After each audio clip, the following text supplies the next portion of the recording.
خلاصہ یہ ہے کہ اللہ تبارک و تعالیٰ کے ہاں کسی کام کے مقبول ہونے کے لیے 3 شرطیں ہیں. جب تک یہ 3 شرطیں نہ پائی جائیں گی وہ کام اللہ تعالیٰ کے ہاں مقبول نہیں ہوگا. پہلا تو یہ کہ وہ کام بذات خود نیک ہو، غلط کام نہ ہو، جیسے نماز، روزہ، حج، زکوٰۃ، صدقہ، خیرات. وہ بذات خود نیک ہو، وہ عمل بذات خود اچھا ہو. دوسرا یہ کہ اس کو انجام دینے کے لیے نیت بھی صحیح ہو، نیت بھی اچھی ہو. اگر کام تو اچھا ہے، نیت خراب ہے، مثلا نماز اچھا کام ہے لیکن دکھاوے کے لیے پڑھ رہا ہے کوئی، تو وہ عمل بیکار ہے، اللہ تعالیٰ کے یہاں مقبول نہیں ہے. تو کام بھی اچھا ہو اور اس کام کو انجام دینے کی نیت بھی اچھی ہو. مثلا صدقہ خیرات کر رہا ہے کوئی شخص، تو صدقہ خیرات اچھا عمل ہے، نیک عمل ہے، لیکن ساتھ ضروری ہے کہ اس کا مقصد اللہ تعالیٰ کی خوشنودی حاصل کرنا ہو، مخلوق خدا کی مدد کرنا ہو، دکھاوا مقصود نہیں ہو. اگر دے تو رہا ہے لیکن مقصود ہے دکھاوا، تو وہ عمل بیکار ہے، اس کے اللہ تعالیٰ کے ہاں کوئی قدر و قیمت نہیں. تیسری شرط یہ ہے کہ وہ عمل یعنی خود بھی نیک ہو، نیت بھی نیک ہو، اور صحیح اعتقاد کے ساتھ وہ عمل کیا جائے، یعنی اعتقاد درست ہو، ایمان درست ہو. اگر ایمان ہی نہیں ہے اعوذ باللہ، تو چاہے کام بھی اچھا ہو، نیت بھی اچھی ہو، لیکن وہ اللہ تعالیٰ کے ہاں مقبول نہیں ہوتا. مثال کے طور پر غیر مسلم لوگ جو مسلمان نہیں ہیں وہ بھی صدقہ خیرات کرتے ہیں، بہت سے کاموں کے اندر خرچ کرتے ہیں، اور نیت بھی ٹھیک ہوتی ہے. نیت واقعتاً دکھاوے کی نہیں ہوتی، کسی کو فائدہ پہنچانے کی نیت ہوتی ہے، اور ان کے خیال میں جو کچھ بھی خدا کا ان کا تصور ہے اس خدا کے کو راضی کرنے کی بھی نیت ہوتی ہے. دونوں باتیں موجود ہیں، عمل بھی ٹھیک، نیت بھی ٹھیک.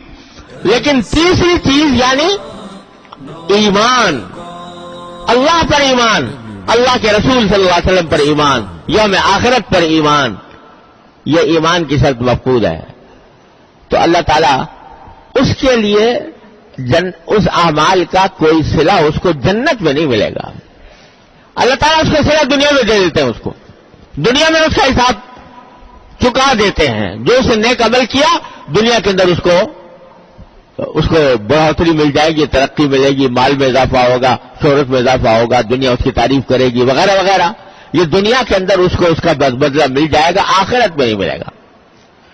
لیکن جب کام بھی ٹھیک، نیت بھی ٹھیک، ایمان بھی ٹھیک، جب یہ 3 چیزیں مل جاتی ہیں تو پھر وہ اللہ تعالیٰ کے ہاں وہ عمل مقبول ہوتا ہے، اور پھر اللہ تبارک و تعالیٰ کے ہاں وہ قابل ثواب ہوتا ہے. تو یہاں پر بھی 3 چیزوں کا اللہ تعالیٰ نے ذکر فرمایا. فَأَمَّا مَنْ أَعْطَى، جو دے یعنی صدقہ دے، خیرات کرے، اللہ کے راستے میں خرچ کرے. وَاتَّقَى، اور بچے. کیسے بچے؟ بری نیتوں سے بچے، دکھاوے سے بچے، احسان جتلانے سے بچے، شہرت اور ناموری سے بچے کہ میں اس وجہ سے یہ خرچ کر رہا ہوں کہ مجھے لوگ سخی کہیں، لوگ میری تعریفیں کریں. اس بات سے بچے، احسان جتلانے سے بچے. تو عمل بھی ٹھیک اور نیت بھی ٹھیک. وَصَدَّقَ بِالْحُسْنَى، اور آخرت کے نعمتوں کی تصدیق بھی کرے، یعنی ایمان رکھتا ہو اس بات کے اوپر کہ میرے مرنے کے بعد ایک زندگی آنے والی ہے، اور اس مرنے والی زندگی میں مجھے اپنی اچھائی کا صلہ جنت کی صورت میں اور برائی کا صلہ دوزخ کی صورت میں ملنے والا ہے، یعنی اعتقاد اس کا صحیح ہو. تو 3 شرطیں اللہ تعالیٰ نے بیان فرما دی. عمل ٹھیک، نیت ٹھیک اور ایمان مکمل.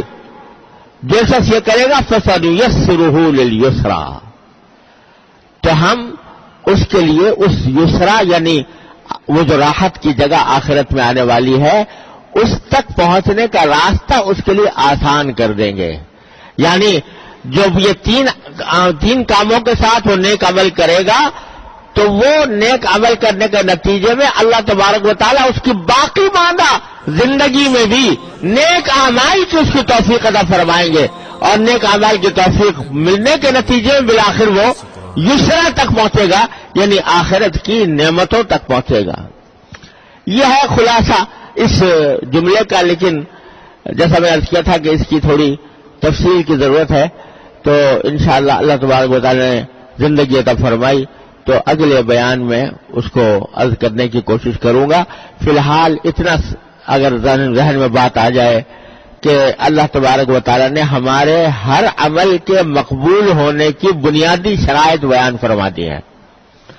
دیکھ لو کہ عمل ٹھیک ہے، دیکھ لو کہ نیت ٹھیک ہے، اور ساتھ ساتھ ایمان سالم ہے اللہ تعالیٰ کی ذات پر، اس کی صفات پر، نبی کریم صلی اللہ علیہ وسلم کی تعلیمات پر، اور آخرت میں جواب دہی کے اعتراف پر انسان مطمئن ہے، تو انشاءاللہ اس کا عمل مقبول ہوگا، اور پھر آئندہ بھی نیک اعمال کی اس کو توفیق ہوگی۔